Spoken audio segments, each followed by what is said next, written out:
สวัสดีครับวันนี้อยู่กับเซิร์ฟเวอร์510 ID ครูบาอาจารย์ของเรานี่วันนี้เราอยู่อันดับที่39ของเซิร์ฟพลังอยู่ที่116,900,000ใกล้117 ล้านแล้วกับตอนนี้ห้องก็เป็นสายซัพพอร์ตสมาคมเป็นที่เรียบร้อย เขาเติมแต่ซัพพอร์ตสมาคมตอนนี้เสร็จแล้ววะซัพพอร์ตสมาคมอยู่ไสวะโบนัสเนาะอาจจะซัพพอร์ตสมาคมนี่เท่ากับซัพพอร์ตสมาคมตอนนี้เดี๋ยวอีก2 มื้อก็สิเบิดอีกแล้วโอ้เสียเงินอีกแล้วอุ้ย140110กว่าบาทข้อยก็เติมอยู่ในเว็บนำเขาหั่นล่ะหม้องข้อยเติมบ่ได้ใครเด้ล่ะถืออยู่มันก็ถูกกว่าเติมเองอยู่ดูได้จากแบงค์ส้มอยู่ไสล่ะแบงค์ส้มข้อยนี่มีอยู่แบงค์ส้มแต่กี้ก็ไปเติมค่ายอิหยังก็เติมถูกเติมนานเราก็ไปเปลี่ยนไปหม้องอื่นแล้วเติมถูกแล้วก็เร็วอยู่คราวเดียวปุ๊บปั๊บโดดมาตอนนี้เราก็สิไล่เก็บดาวบัดนี้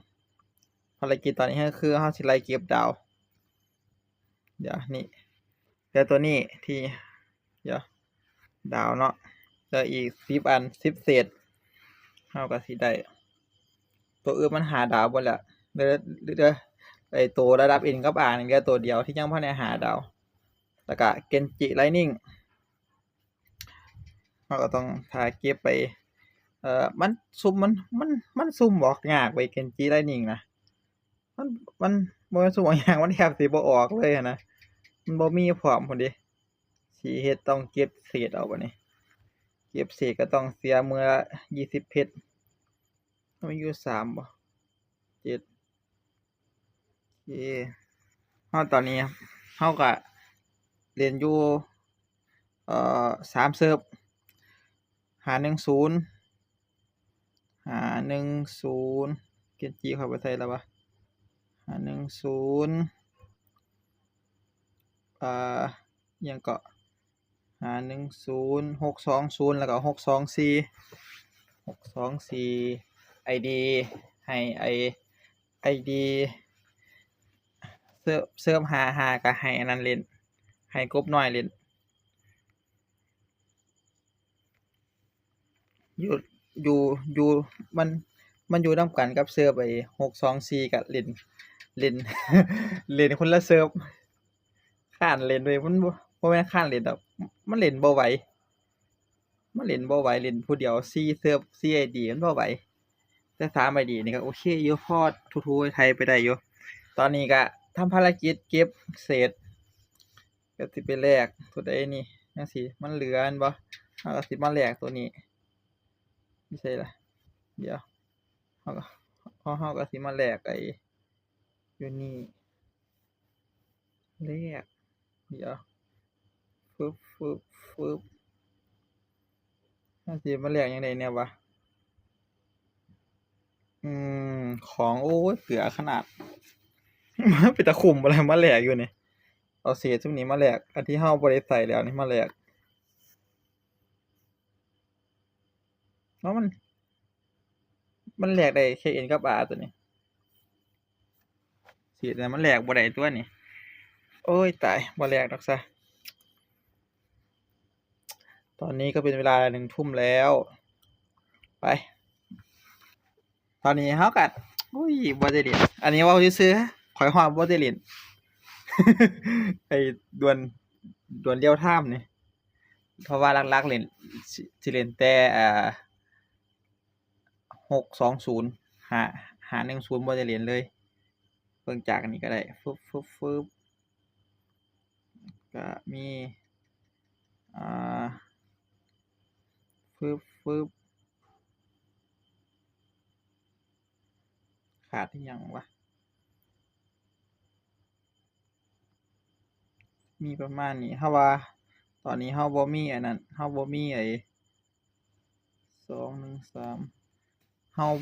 ของเฮาบ่มีอิหยังก็ของเฮาบ่มีของเฮาบ่มีทะเลลึกที่แบบว่าหวดหนักๆเน้นๆใช่ไหมโอ้เป็นหยังก็ของความเร็วเฮาบ่ได้ใส่ให้เกียวบินตัวนี้ปุ๊บแต่ว่าเฮาย้ายมาให้แฟลช UR ฟึบตูมเข้าไปปึ๊บมาหิวเลือดขึ้นมาฟึบเฮามีทั้งเลือดขาวแล้วก็เลือดถ้าถ้าจักรพรรดิเด็กเฮาน่ะเฮาสิมีทั้งเลือดขาวเลือดม่วงแล้วก็เลือดม่วงถึงแล้วเม็ดเจมปึ๊บนี่แล้วนี่ระนาดนี่ว้ายใจเย็นๆเปล่าแท้เฮายังบ่ได้รับของอยู่เดะไปรับของอยู่ปึ๊บ610เหรอเจอ510หน่อยแล้วกันเกียวบินโอ้ยซื้อเดียวเฮาบ่ได้ใส่ของให้อยู่โอ้ X Burner Air X โอ้โฮตัวดีเท่าวะ610วะ X Burner Air ของเจ้าของเพิ่นจะได้ฮอดคอจักรพรรดิอีกอยู่ สภาพไปมาฟึบแสงแฟลชโจมตีตูมเข้าไปฟึบมาหิวเลือดขึ้นมาเม็ดเลือดขาวบ่เม็ดเลือดขาวเด้อหลอดเลือดขาวฟึบมาฟุบฟับโชะเข้าไปไปพี่ดำมิดเทดุตูมนี่อาวุธ3 ดาวสุดหล่อเท่พายุทอร์นาโดเอาไม่โอ้มันบ่ได้ใส่ลูกไฟมาละมาก็ขย้ำหน้าไปอีกตูม400,000อื้อฮือบอลพลังขึ้นตูมออกไป3,000,000มั้งหรือ300,000ฟึบ200,000ฟึบไหลโจมตีไปฟุบฟับโชะเข้าไปปึ๊บยุงจู่โจมพริบตาฟึบมาไหลโจมตีขึ้นไปฟุบฟับโชะเข้าไปมา X Burner ตูมระเบิดเพี้ยยังแสงแฟลชโจมตี200,000ทีละ200,000ตูมโอ้โฮหายแหงขนาดแพ้ที่ข่อยแพ้นี่แหละแพ้ไอ้ GNOT นี่แหละแหงขนาด GNOT ก็เลยระเบิดบุมบั่มคันว่ามีโล่ของจักรพรรดิเด็กนี่จะคิดเลยว่าสิชนะระเบิดเทื่อเดียวเป็นล้านเลยล่ะเพ่บัดมังกรเหินนภาเหยียบหน้าเข้าไปโอ้โฮบัดมังกรเหินนภาข่อยบ่มีผลเลยเลือดเลือดขาวก็บ่มีผลโชะเข้าไปโอ้ย นี่ X Burner Air ตูมระเบิดตูมโอ้โหเป็นล้านปึ๊บเลเซอร์คลั่งฟืบเข้าไปเรียบร้อยกล่องอกหยวกโอ้ยแผลอ๋อ แผลได้ดีทีเดียวข่อยอยากได้เด้จีนอนไหมเซิร์ฟใหม่มันก็ต้องเติมเท่าใดจักพันวะนี่ถ้ามันรีมาใหม่ก่อนเขาสิปรับอันนั้นใหม่อยู่ปรับไอ้โบนัสปกติสิเป็นทัดแม่นบ่มันเป็นอิหยังก็เขาว่าตอนจีนย้อนมันเป็นไอ้จีนอดนี่ล่ะโอ้ยถ้าเปิดเทื่อเดียวเจ้าเติมตัวเดียวพอจีนอดน่ะเติมจีนอดพอคันบ่มีโล่จักรพรรดิอีกปั่นสุดๆบัดนี้ X Burner Air กระโดดขึ้นฟ้าเสาหลักเพลิงตูมเข้าไปหายหมดดงเลยแหละไปแสงแฟลชโจมตีฟึบเข้าไปละฟึบแสงแฟลชจู่โจมฟึบตูมเข้าไปมาหิวเลือดขึ้นมาฟึบบัฟกระหน่ำก็ได้อาวุธชิงเด้จะได้เติมซัพพอร์ตก็โอ้ยต้องเติม2-3ซัพพอร์ตพุ่นเบิด2-3พันเด้ก็สิได้ชั่วสิเก็บเลยลิดแม่นได้ลิดบ่แม่นลิดแม่นลิดแบนอยากเก็บ634มาตกเกกี้บ่บิดตลอดกี้ก็เลยกี้บิดไอ้620ก็น่าจะขายแล้วมั้งบ่เห็นแล้วกี้นี่เปลี่ยนชื่อเปลี่ยนแล้วสงสัยจะขายเฮากำลังจะไป X Burner Air อะไรหยัง ากำลังสิเป็นหวดหนาเนี่ยวะเสยเข้าที่ปลายคางแล้วก็เข้ากระหมับตะวุ่มออกไปเลยแหละทะเลลึกเฮาแต่ว่าแห้งอีหลียอมรับว่าแห้งทะเลลึกไปแสงแฟลชจู่โจมชูเรียบร้อยกองอกยอกมิเทดุชูเรียบร้อยโอเคครับคลิปนี้ก็พอแค่นี้เดี๋ยวมันยังบ่พอไว้ก่อนโอ้19,000โอ้500ข่อยซุ่มข่อยซุ่มอันนี้ล่ะหาไอ้นี่หาไอ้นี่หาอิหยังก็ว่าหานี่ความเร็วบ่แม่นหาความเร็วนี่ล่ะบ่ออกให้จักหน่อยไอ้มันนี่ก็อันนี้นี่45นี่ความเร็ว15นี่บ่ออกให้ไอ้ดีไอ้นั่นน่ะบ่ออกเราบ่ได้รับของดีนี่ฟึบเข้าไปนี่ล่ะข้อยขี้เกียจแต่อันนี้ล่ะเปิดอันนี้เปิดกล้องล่ะมันลีลา รับของก่อนไปเราสิพาไปเบิ่งกลยุทธ์ของเราพลังที่มาของพลัง100ล้านของกลยุทธ์ไปกลยุทธ์ของเรานี่สีทองอลางสางปึ๊บเข้าไปครบเซต1 2 3 4 5 6 7 8อันที่ครบเซตบ่ครบเว้ยอันนี้7อันที่ครบเซตอันนี้ยังบ่ได้มาเสียดายอยู่ยังบ่ได้มามันก็ของอัพพลาดไปหลายอันอยู่เดะคือจังซี่พวกจังซี่บ่น่าอัพก็แต่ไปอัพอาวุธอัพดาวอันนี้เราบ่มีเฮ็ด5ดาวมันก็ใส่ว่าสิเฮ็ดง่ายๆเด้อ5ดาวพู้นมีอยู่อันเดียวหนึ่งไป